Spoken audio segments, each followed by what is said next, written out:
Okay,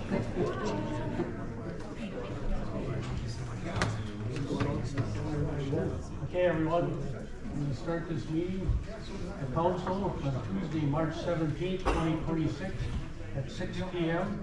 Jim.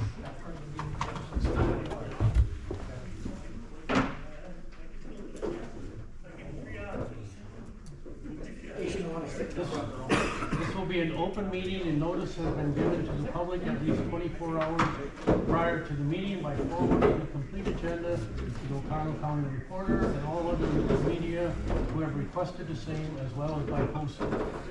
Copies of the complete agenda were available on inspection at the office of the city administrator.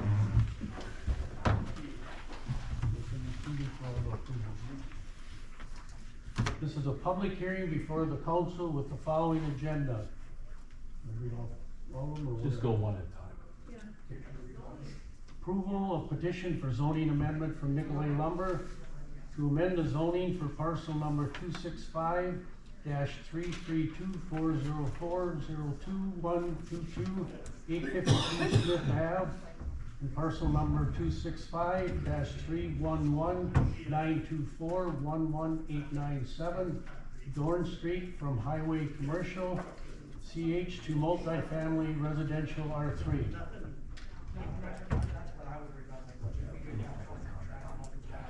Is there any public comment on that particular petition?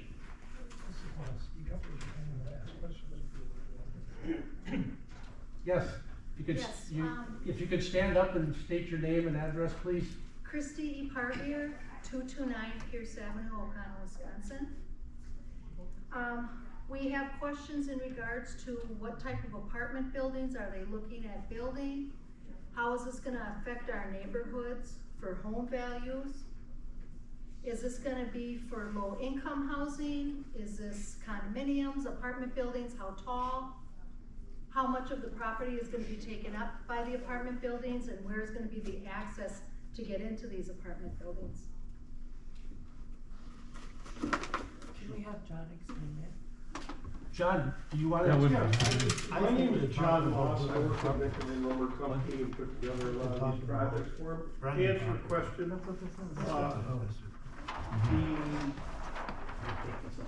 the Herman and Nicolay Lumber Company have 3 buildings already in the city of Oconto Falls on the top of Cole.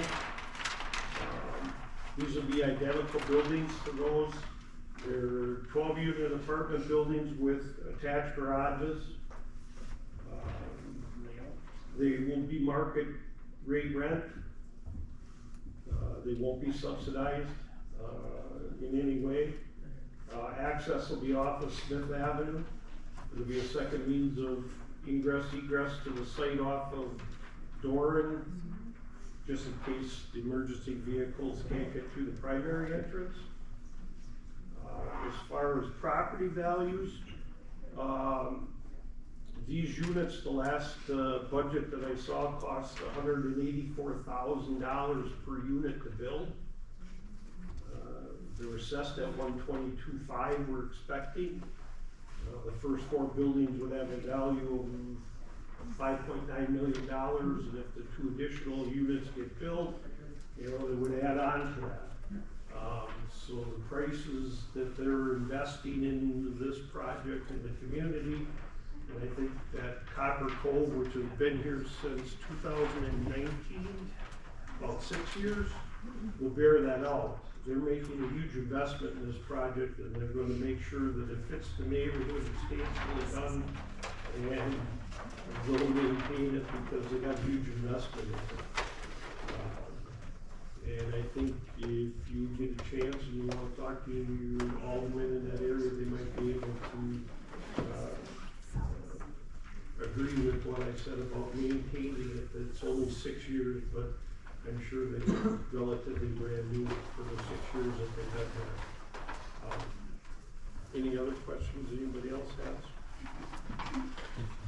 Go ahead. Fred Martin, 301 Pierce Ave. Approximately 2 years ago, there was a gentleman out on that property, so I walked out and talked to him, and he was doing soil samples, and at that time, he deemed that land wetlands. that you could not build on it. Okay, so where's that at, and are you guys gonna make sure that that's buildable? Cause I was told it's not at that time. Okay, so that is my concern, is because if you get involved with the DNR, then if it's wetland, you can't build on it legally. Yeah, to answer your question, yeah, there's undoubtedly some wetlands there, particularly in the northeast corner. We're staying away from that area. There's also some areas there, they're gonna have some isolated wetland areas. We have a contract with the Environmental, which is a wetland specialist that we use on probably hundreds of sites around Wisconsin. They'll be doing a wetland delineation as soon as the spring, whenever that'll be, after this snowstorm allows. As you know, the Department of Natural Resources has strict rules relative to what you can and cannot do, what you can fill and you cannot fill. So we'll abide by all of those rules. We pride ourselves on putting together a plan that's meets all of the city's requirements, and ultimately will meet all the DNR's requirements as well. By looking at the Sir? plan. Sir, Pardon? you really only get one chance to talk, but if you wanna go ahead, we'll allow it. It looks like you're gonna be quite close to the railroad tracks. On it looks on the plan, on the buildings, and you're gonna be going down that way quite a bit. And if you go, just stand out there, when you look to the west, you gotta go quite a ways, almost up to the buildings, before that grade starts to come up. Correct. The easterly part of the site's at an elevation about 591, closest to the railroad tracks, 595 by Smith.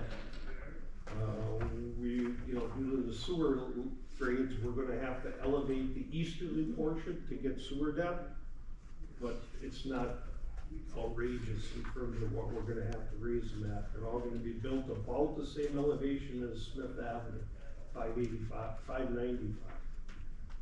So, and then we'll just transition down to that 591 when we get closer to the railroad tracks.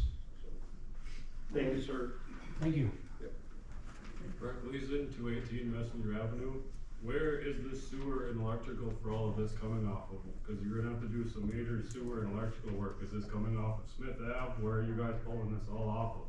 Because when Newcap brought this up a few years ago, they were gonna have to put in a lift station to do this. Well, it wasn't me designing it a few years ago, so we have designed it over the course of the last 3 weeks.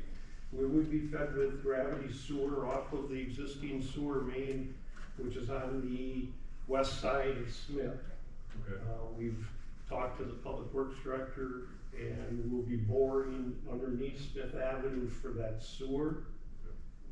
We do have to cut a boring pit over the top of the storm sewer that's also lies in the west side of Smith Avenue. So we'll make an excavation there, but we'll bore from the east side into that boring pit to minimize the damage. Obviously, Smith Avenue is one of the best streets I've seen in a long time, and it's blacktop in Wisconsin. So it's like we're gonna do the minimal amount of impacts to it and patching if we can. Thank you. Any other questions for John? Yes? Kevin Tamati, 206 Pierce Ave. What's the timeline for this? Is construction gonna start this year, or how many apartment complexes are they gonna start with? I saw initial plan where there's 4 of them, the one Cliff just showed, had 6 of them on there. Yeah, to answer that question, the initial plan was to put in 4 and put in some detached garage units. They've since changed their mind on whether there's any interest in those detached garages, so that we kind of spaced it out and looked at 4 immediately as part of phase 1, and there's room for 2 additional 12-unit apartments around the lake that we're going to be building to the east. So initial construction will start as soon as we get all the permits and approvals this spring. We fully expect to have all 4 foundations in the ground, and working on at least the first 2 buildings by the end of the year, winter, finishing up next spring.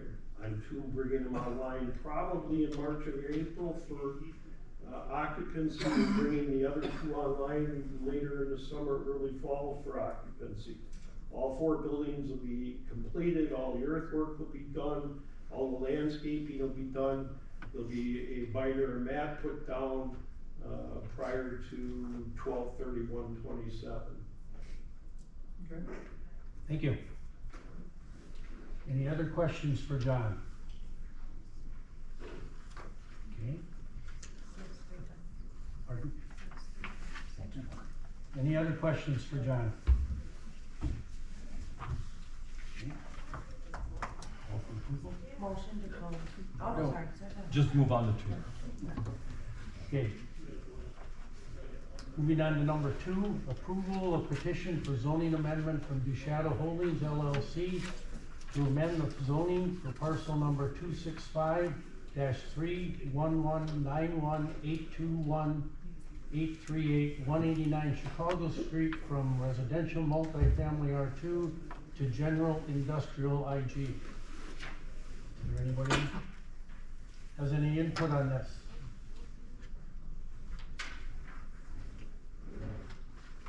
Anybody have any questions or input?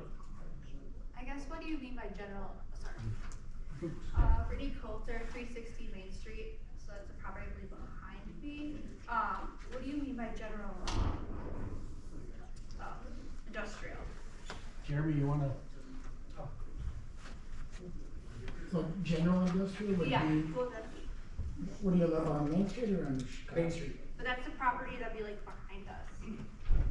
So general industrial right now, the areas that are zoned general industrial, if you look at this map over here, would be the areas that are all in purple, the dark purple, are all areas that are general industrial. So if you get up on the highway, if you look at where Stevenson National Bank has Tractor Supply, Hoosier Jobs, Stewart Heating and Cooling, basically all the industrial park over here is all general industrial, and then right over here on just off Chicago Street, which would be Bill Gaelick's properties, would be the Stonewash Laundromat.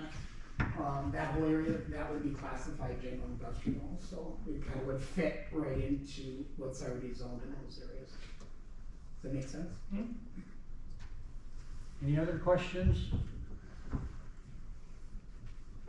Okay. Not, we'll move on to number 3. Approval of petition for zoning amendment from DeShadow Holdings LLC to amend the zoning for parcel number 265-0219-00111, 201 Chicago Street from residential multifamily R2 to multifamily residential R3. So any questions? Okay. Second time, any questions? Third and final time, any questions? Yes. Can we share what the potential, plan is for this with anybody? I know,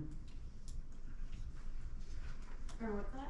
Could you share the potential plans like you did in the planning commission? What, Oh, sure. Is this, the one that we're gonna, change over to multi-family? Yes. yes, Okay, yes, we just are going to put, a apartment building up there, or 2, depending on what the layout is. It could be 2 buildings, or it might be just like a 116 unit with garages underneath, but, it would just be to put up some kind of apartment buildings there, or 1. Great. Moving on to number 4. Approval of petition for zoning amendment from DeShadow Holdings LLC to amend the zoning for parcel number 265-02190011A Chicago Street from residential multifamily R2 to multifamily residential R3. That's the same thing that you just. They're adjoining Yeah. parcels. Yeah, they're and adjoining You're gonna parcels. basically do the same. Yeah. Any questions? Any questions? Any questions? Okay, if not, we'll move on to number 5. Approval of petition for zoning amendment from DeShadow Holdings LLC to amend the zoning for parcel number 265-30181221547, 310 Main Street from residential multifamily R2 to light industrial IL. Does anybody have any questions on that one? I mean, Yes, sir. I'm just Could you curious. stand up, state your name and address, please? I'm Justin Coulter at 316 Main Street. I'm just curious of what's gonna be built there. I live right next to it, so. Okay. Can you share? At this time, we have it for sale, and we're hoping to sell it, and from most of the inquiries we've gotten through our realtor is that everyone would have liked it to be zoned light industrial. So we don't plan on doing anything with it at this point. We are just trying to sell it. Okay. Any other questions? Okay, any other questions? If not, we'll move on. I'll make a motion to close the public hearing. I'll second it. All in favor, say aye. Aye. Opposed, motion carried to close the public hearing.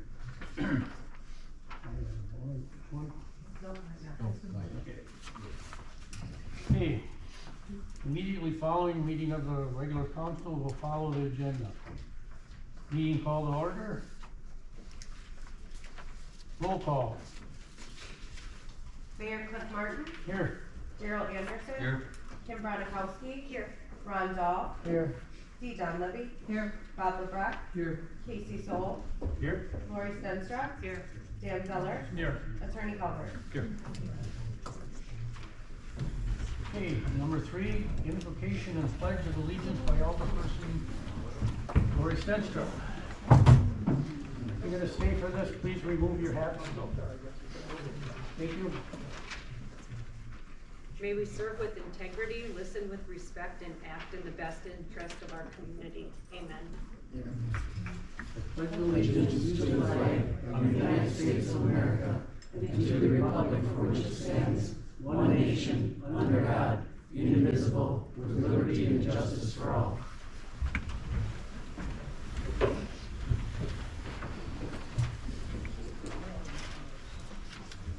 Okay, moving on to number 4, approval of agenda as stated. I'll make that motion. I'll second. All in favor, say aye. Aye. Opposed, motion carried to approve the agenda as stated. Moving on to number 5, approval of council minutes from 2/17/2026. Anybody have any changes or corrections that they'd like done? I'll motion to approve. Need a motion? Kim second. All in favor, say aye. Aye. Opposed? Motion carried to approve the council minutes from 2/17/2026. Number 6, correspondence. Dan? I do. First, I'll apologize because some people have heard this already, but I'm gonna repeat it. After attending more than a year's worth of council meetings, 2022 and 2023, I decided to run for alderman in 2024. My reason for running was that I didn't feel all residents were being treated the same and that ordinances were not being followed. I was elected. Following these rules and ordinances matter. There are consequences if they are not followed. More than 40 years ago, in 1985, my wife and I had a modest 1,200 square foot house built. After 9 years living in our home, we got a visit from the city inspector. He asked whether or not we had a full basement because there was a gentleman a block away that wanted to build a full basement. He was told that he could not have a basement because his property was located in a 100-year floodplain. The gentleman asked why the previous inspector gave Zellers a permit.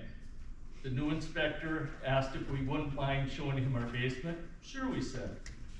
We brought him down there and showed him my workshop, the kids' play area, my wife's craft room, and the utility area.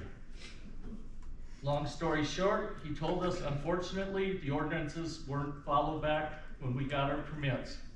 We needed to fill in our 1,200 foot basement.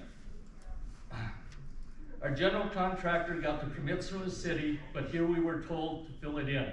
Lose the workshop, play area, craft room, and utility area. Where were we supposed to put our furnace and hot water heater? In our living room? We never once had water in our basement. What choice did Roseanne and I have being told to fill in our basement? We did what we had to do. We sued the city of Oconto and won.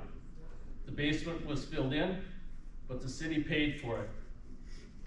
Why did the inspector grant our general contractor the permits in 1985? We could have built our house on the lot directly next to the corner lot we chose. My wife called the previous inspector to find out. He came to the house, leaned against the cupboards in the kitchen, and said, I thought I was doing you kids a favor. Nice young family looking to build a house.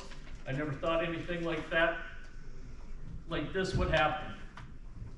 The inspector acted as a good old boy instead of the elected official he was. Oconto was known in the past by many to have a bunch of good old boys running the show. With regard to the city, a group of good old boys is a group of any persons that make decisions based on their own feelings and thoughts of the situation. They do not follow the rules and ordinances. They do what they feel is right at that particular time. That's not why we are elected. We are not here to do anyone any favors. We are here to serve the citizens of the city of Oconto fairly by following the ordinances. The city of Oconto has many committees made up of both elected and appointed persons. However, we all have an obligation to follow the rules. I wanted the Riviera to succeed. I really wanted the brewery to be back in the city of Oconto.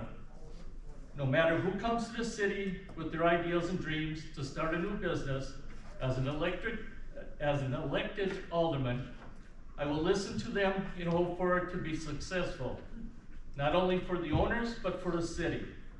However, they all need to follow city ordinances and of course, any state codes that apply. Again, we're not here to grant favors to nice people wanting to do nice things for the city. We're here to make sure everyone follows the ordinances. The Planning Commission gave Raleigh Soul and Anita Jensen a 3-year conditional use permit on February 9th, 2023. The 3 years are up. They did not meet the conditions. One condition was that was not met is number 3, parking. The off-street parking area shall have a gravel surface within 3 years and paved surface within 5 years. This brings me back to my basement story. What could possibly happen in a parking lot that is not up to code? Think about that. And then, what choice will the owners have when something happens and they are faced with a lawsuit? Maybe the Oconto Riviera will choose to sue the city of Oconto because we gave them a permit that they didn't follow city ordinances. The city will be at fault. It was great to see several people show up and support Riley and Anita. My family supports many of those same businesses. Restaurants, flower shops, gas stations, bars, small stores, etc. My wife hopes a future class reunion can be held at the Riviera. I wish those people in small businesses that showed support for Riley and Anita would have been encouraging them to follow the same conditions that were set for them 3 years ago. In Anita Jensen's address to the council on February 18, 2026, she stated that they have more plans. They were ready to transfer from the tents, even move across the road. What they need to do is gravel their parking lot and get into compliance, and then within 2 more years, have the parking lot paved. They were well aware of Wisconsin Act 73. They knew they were going to need a liquor license from the city. They also knew they had 3 years to put gravel in their parking area. My opinion is known by my vote.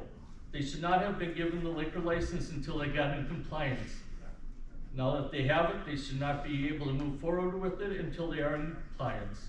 No one should be granted any favors by the city simply because they are nice people.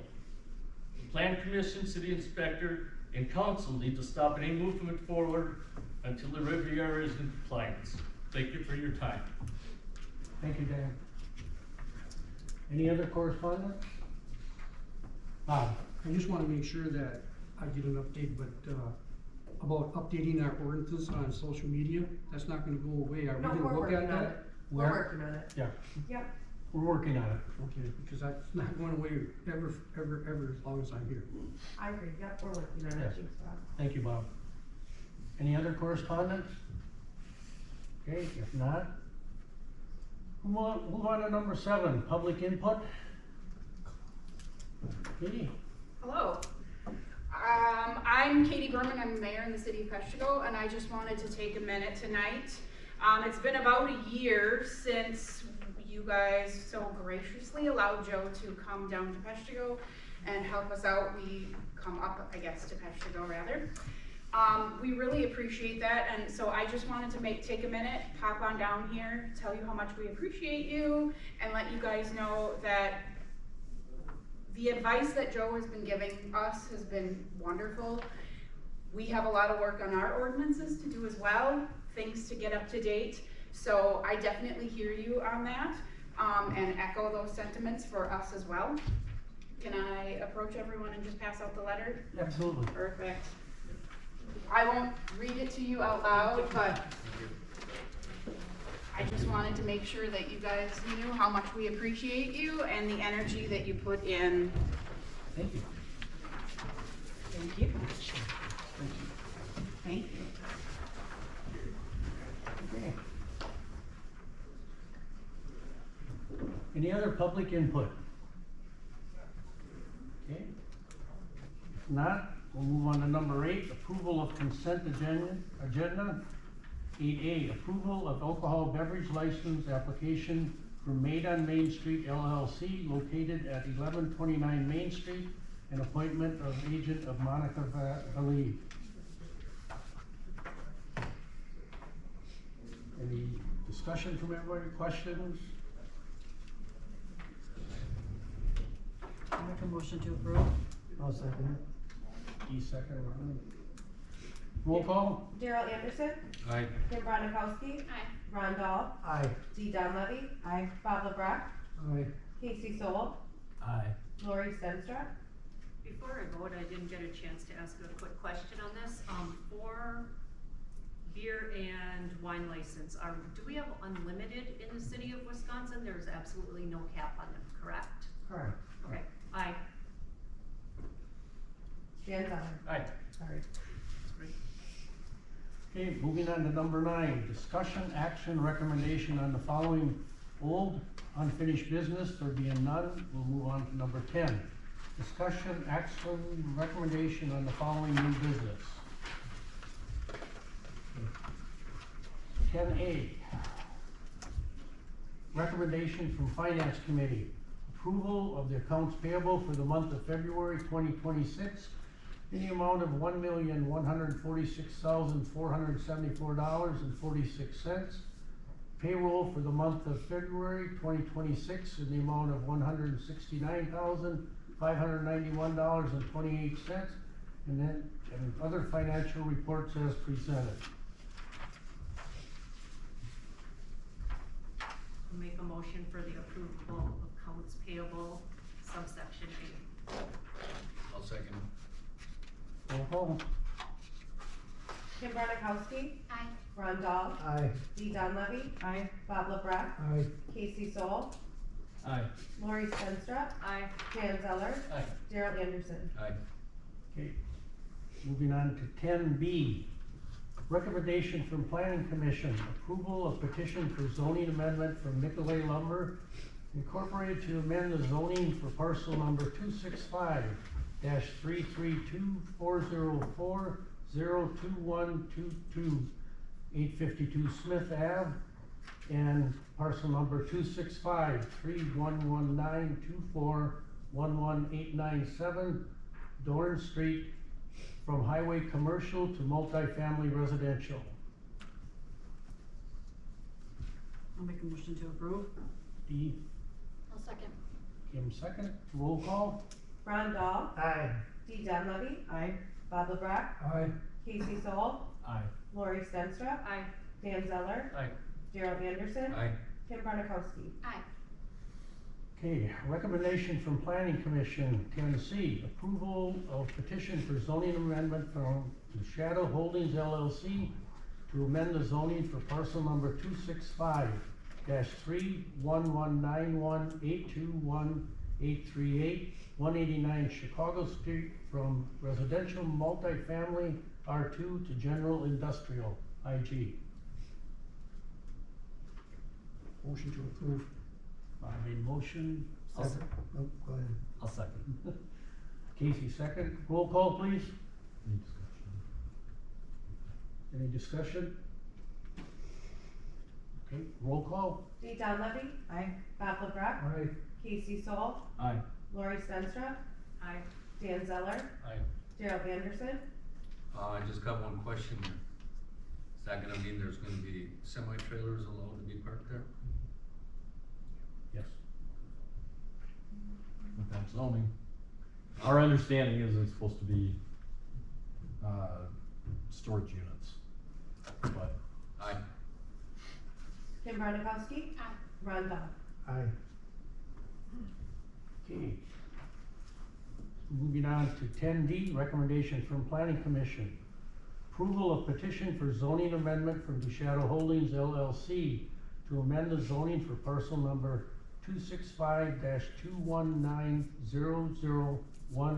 265-219-00111-201 Chicago Street from residential multifamily R2 to multifamily R3. Any discussion or questions?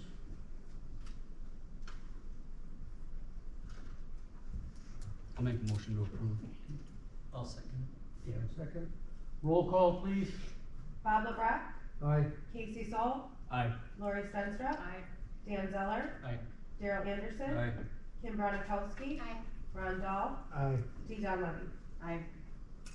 Okay, moving on to 10E, recommendation from Planning Commission. Approval of petition for zoning amendment from DeShadow Holdings LLC to amend the zoning for parcel number 265-02190011A Chicago Street from residential multifamily R2 to multifamily R3 residential.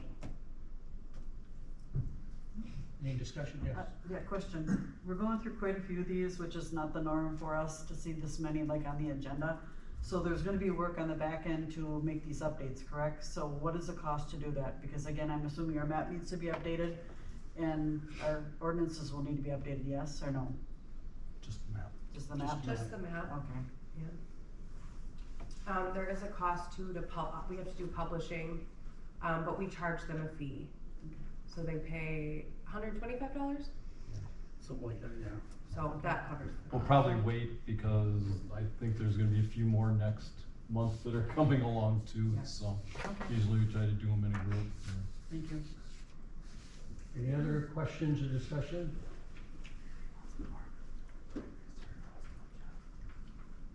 If not, I'll make that motion to approve section E. I'll second it. roll call, please. Casey Sol, Aye. Lori Stenstrup, Aye. Dan Zeller, Aye. Gerald Anderson, Aye. Kim Bernakowski, Aye. Ron Dahl, Aye. Dee Donlevy, Aye. Bob LeBrock. Aye. Okay, moving on to 10F, recommendation from Planning Commission. Approval of petition for zoning amendment from DeShadow Holdings LLC to amend the zoning for parcel number 265-30181221547, 310 Main Street from residential multifamily R2 to light industrial. Any discussion or questions? Lori? On that one, there's no plans in effect for what's gonna be put into that.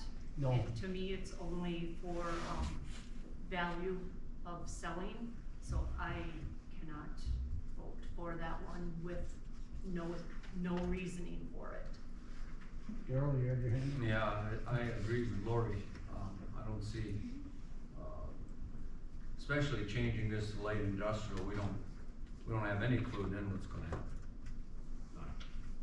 So until there's a plan on this piece of property, I think it should stay the same, just leave it.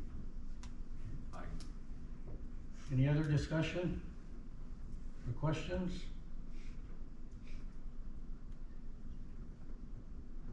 Okay. Not, can I have a motion? I'll make a motion to deny the approval. I'll second it. Okay, roll call?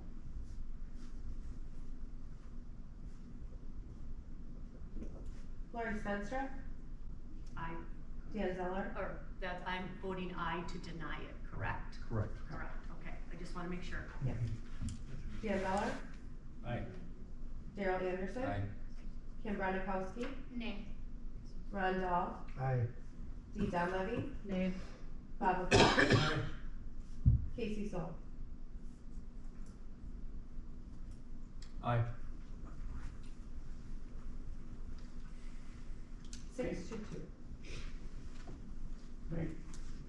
Motion to approve petition for zoning amendment from Duchato Holdings LLC to amend the zoning for parcel number 265-30181221547, 310 Main Street from residential multifamily R2 to light industrial IL has been denied.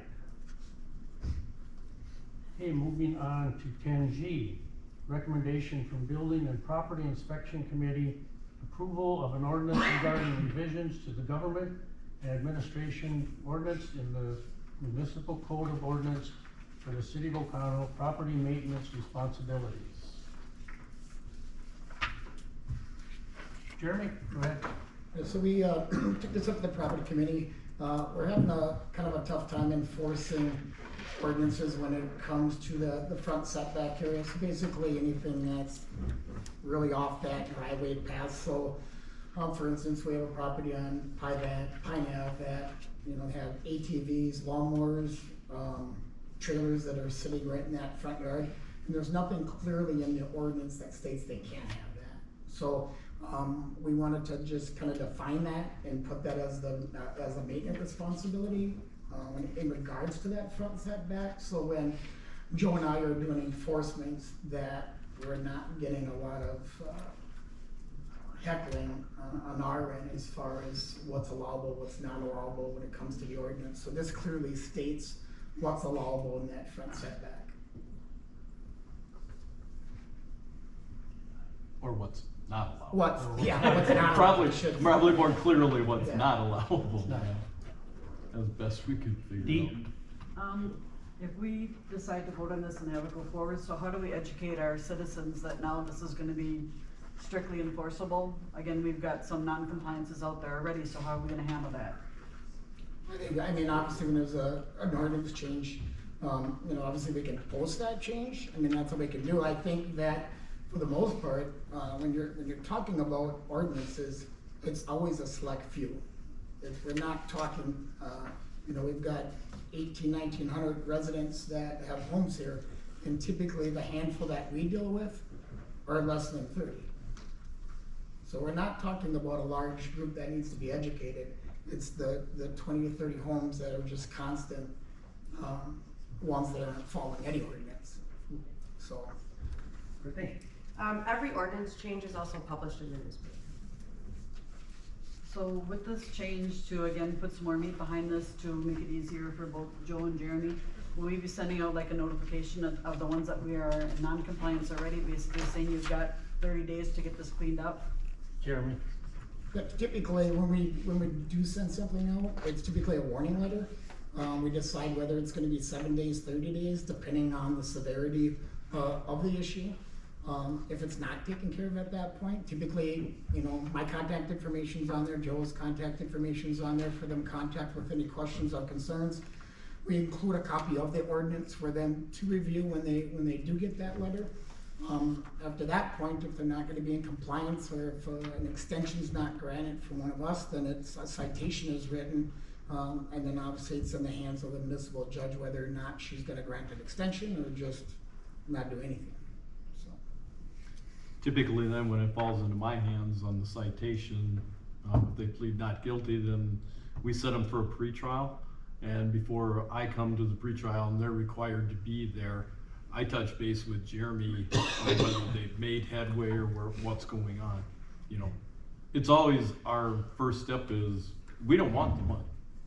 We want the cleanup. Right. So, I mean, but to be honest with you, the citation and the money is the incentive to get it cleaned up. Any other questions? If not, can I get a motion for 10G? I mean, toys is a very broad word. You want to address it or do you want me? Take a shot at it. This is an ongoing problem with some distinct houses that, you know, they're just toys scattered across the front yard continuously. And we ask them, can you go to the backyard? Can you know, so that's why toys got thrown in there. There's a gray area, because you get a lot of times where, and I'm just saying with toys, if someone's got a couple kids' bikes out there, yeah, we're not gonna enforce anything like that. But if you've got bikes or go-karts and stuff and they're broke or they're damaged and they're just gonna sit there, well then that's something that we're gonna enforce. You know, if their kids plays stuff, I mean, we're not gonna really enforce that unless it becomes an issue where it's just scattered and it becomes an abundance of items. And typically, we're only talking 2 homes that we're really dealing with on that issue. D? Definition of trailers, any and all kinds of trailers, enclosed trailers.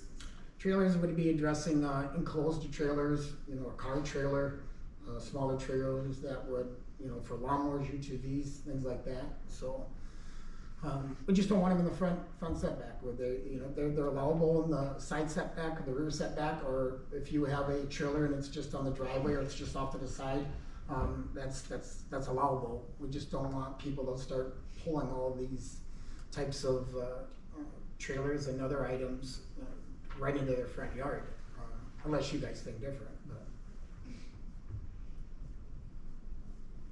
Okay, any other discussion or questions? I'll make that motion. Second. Carol, second. Roll call, please. Dan Zeller, Aye.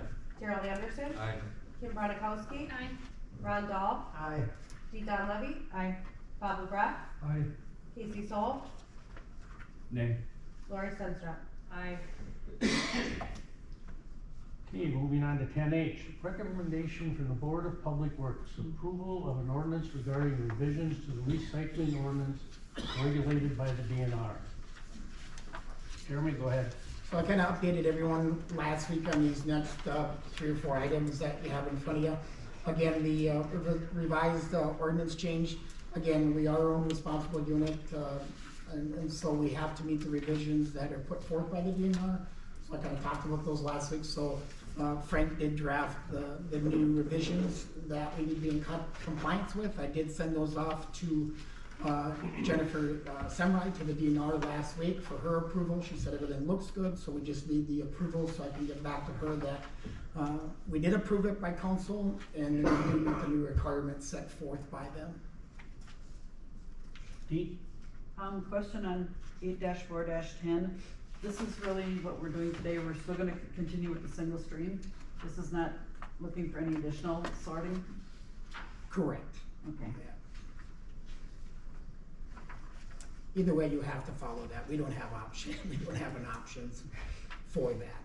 If we don't follow those options, then we don't get our grant, and then we're out of compliance. So as far as recycling is concerned, that's by the MRF. So basically, all of our recycling goes to Green Bay, which is part of the Tri-County MRF. They're making that decisions what they're taking there, and pretty much statewide, besides a couple items, pretty much everybody is consistent on what they're taking and what they're not taking. Okay. Any other questions? Dan? The handout we were given today from the one that was in our packet, what's the difference is, or is there a difference in it? No, there's not a difference. It's just that he just had to format it to put it into our ordinance. There was really only one difference in the fact. So in section 8.4.14, as I was going through and working on it,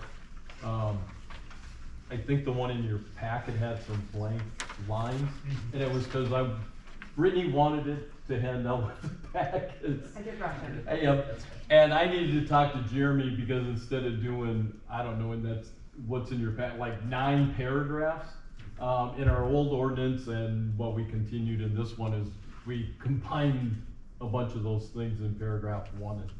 So, I mean, that was it. Kind of similar to when we did the floodplain ordinance. I mean, the DNR sends you this draft first. And I mean, there's not a lot that you can do about any of it. To be honest with you, as I went through and changed the section numbers and headings and did all of that kind of stuff, there aren't a lot of changes from our previous one. So It it's just kind of not talks a about, reality. yeah, it just kind of talks about a little bit more enforcement on my end, some education materials that we have to supply to multifamily businesses, industries, things like that. And those are free materials from the DNR. I just need to go on the website, order those materials, and then set by ordinance and actually by their rules. I just need to do those at least once a year. If I don't, then I'm out of compliance. And when they do a 5-year audit, I'm out of compliance. Then again, we may not be eligible for that 14.5 that we receive every year for our funding. Thanks. Any other questions? Not? Can I have a motion to approve? I'll make the motion to approve it. I'll second.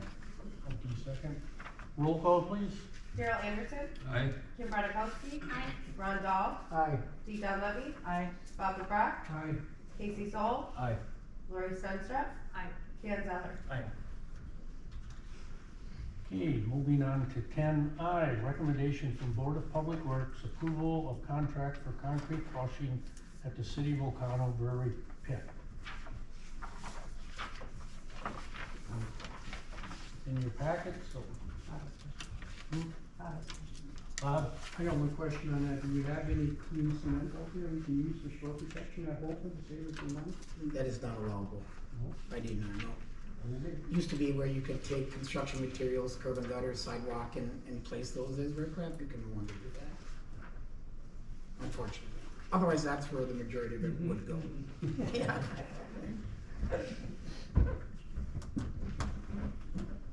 Any questions from what I talked about last week at all? I'll make the motion to approve the concrete crushing at City Brewery Pit. I'll second it. Second. Roll call, please. Kim Bradakowski. Aye. Ron Dahl. Aye. Dee Don Levy. Aye. Bob LeBrock. Aye. Casey Soul. Aye.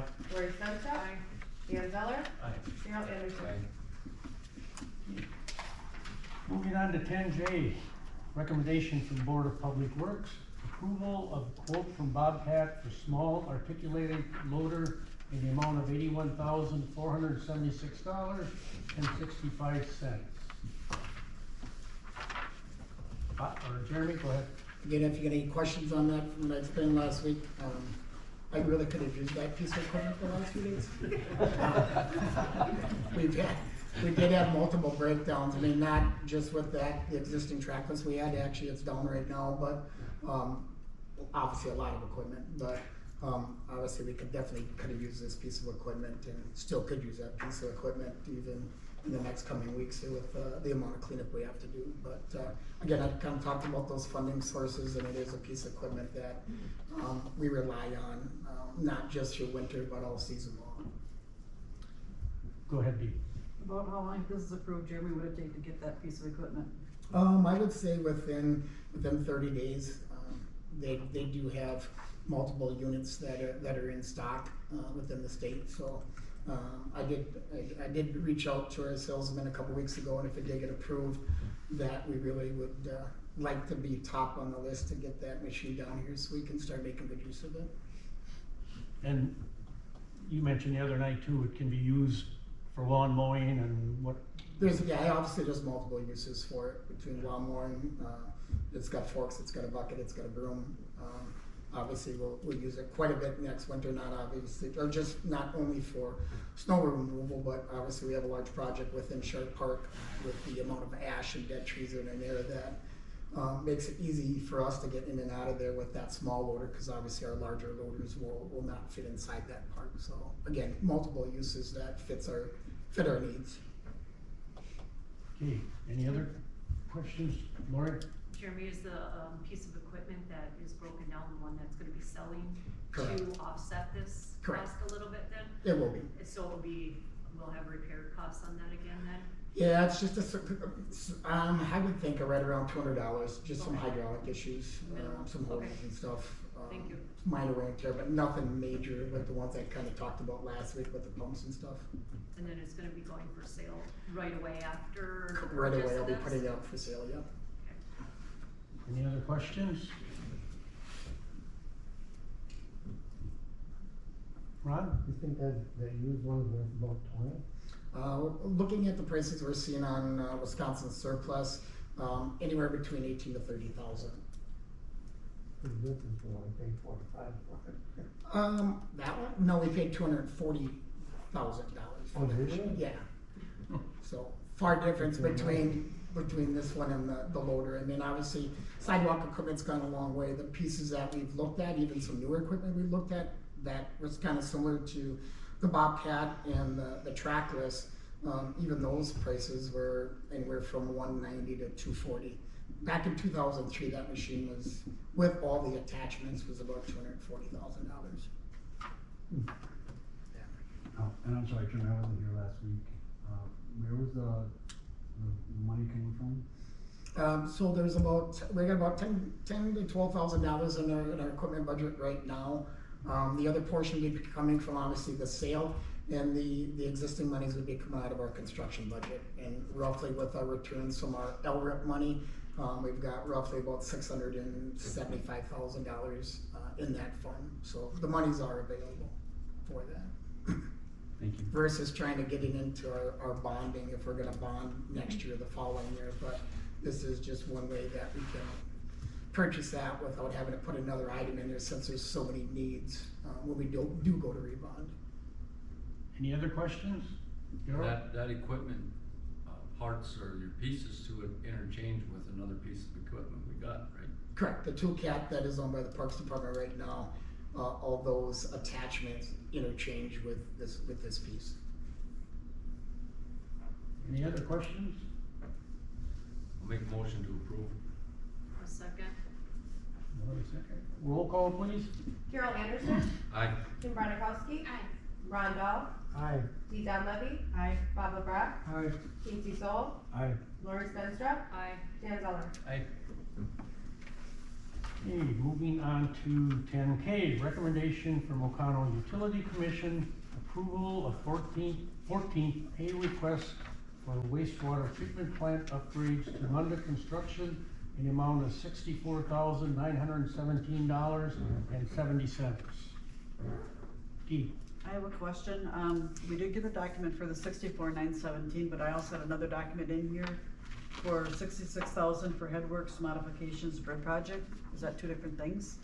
No, it's the same invoice. That's just talking about a different, let me, Do you want my copy? That's a Ricky? lien waiver. Hmm? This is a lien waiver. Yeah. It's a lien waiver from Rhodey Brothers. Yep, correct. Yeah. They just included, that's a sub.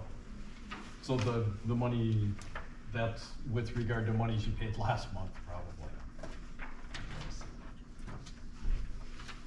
So the lien waivers are required under most municipal projects. To make sure that their subs are getting paid before you actually pay out the contractor.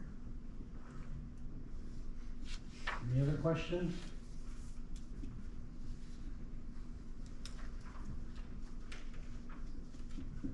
Not, could I get a motion to approve 10K? I'll make that motion. Can, Bob, you want a second? Sure. Roll call, please. Kim Bradikowski, Aye. Ron Dahl. Aye. Dee Donlevy. Aye. Bob McGrath. Aye. Casey Stoll. Aye. Lori Stenstrup. Aye. Dan Zeller. Aye. Gerald Anderson. Aye. Okay, moving on to 10L, recommendation from Ocano Utility Commission, approval of invoices for Robert E. Lee in the amount of $12,679.75.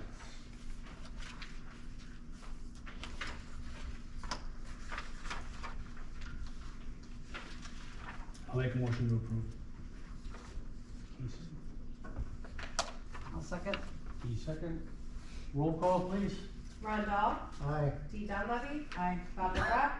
Aye. Casey Stoll. Aye. Lori Stenstrup. Aye. Dan Zeller. Aye. Gerald Anderson. Aye. Kim Bradakowski. Okay, moving on to 10M, recommendation from Ocano Utility Commission, approval of invoice for Crane Engineering in the amount of $26,190.05. Any questions?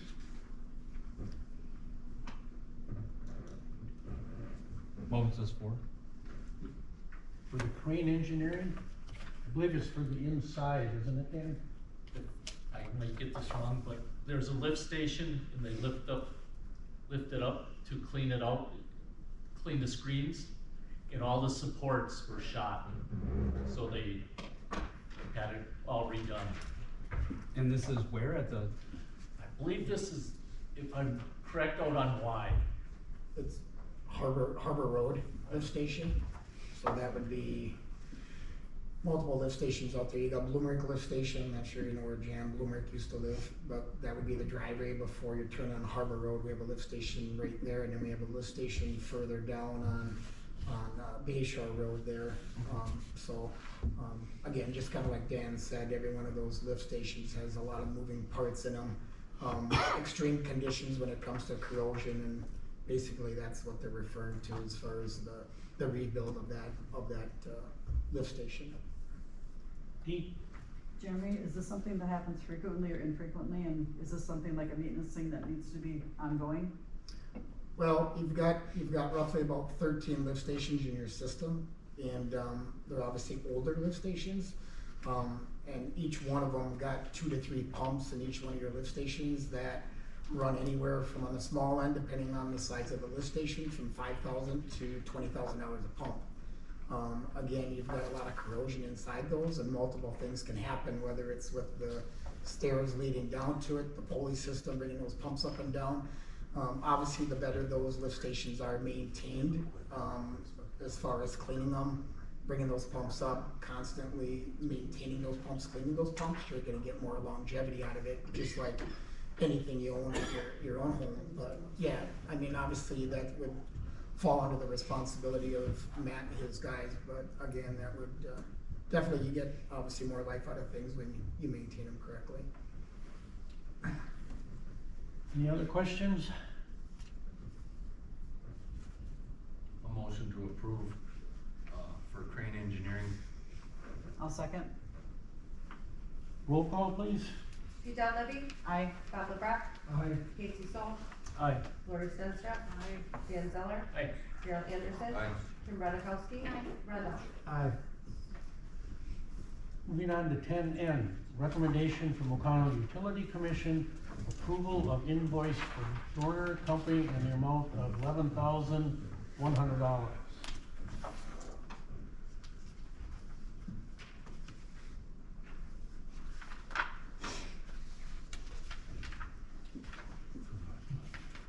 Any questions? No, questions. I'll make the motion to approve. I'll second. In a second. Roll call, please. Bob McGrath. Aye. Casey Stoll. Aye. Lori Stenstrup. Aye. Dan Zeller. Aye. Gerald Anderson. Aye. Kim Bradakowski. Ron Dahl. Aye. Dee Donlevy. Aye. Number 11, can I get a motion to adjourn, please? I'll make a motion to adjourn. I'll second. All in favor, say aye. Aye. Motion carried to adjourn. The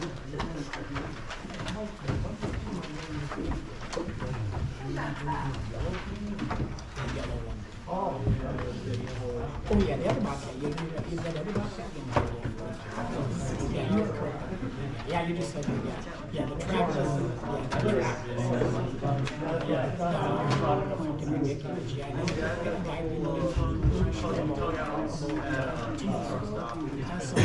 John. Yes, sir.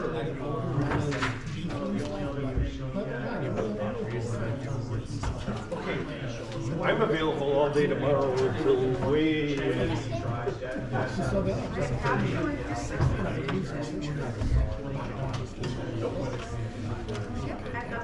No, I just remember.